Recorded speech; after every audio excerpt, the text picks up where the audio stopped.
Hi, and welcome to my home. You know, the word home immediately puts a picture into your mind. For me, I picture this. For you, you might picture the home you grew up in, or maybe grandma's house where you always felt secure and loved.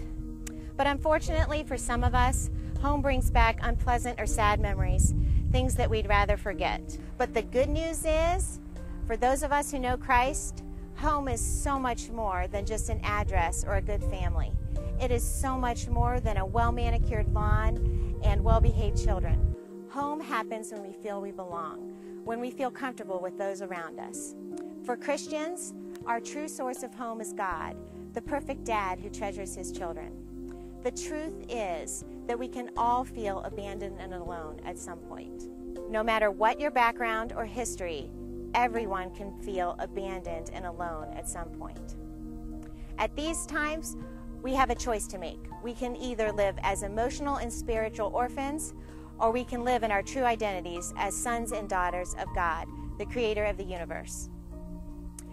This October, we will be journeying together through a small group and sermon series called The Journey Home. We will examine the roots of our orphan tendencies and learn to rest in the knowledge that we are treasured children of God.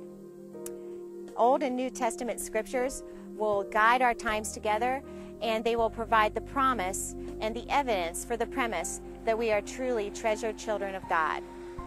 I'd like to read you some scripture from Romans chapter 8, verses 15 through 17.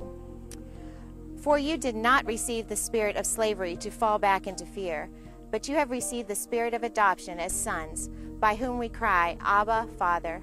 The Spirit himself bears witness with our spirit that we are children of God. And if children, then heirs, heirs of God and fellow heirs with Christ, provided we suffer with him in order that we may also be glorified with him.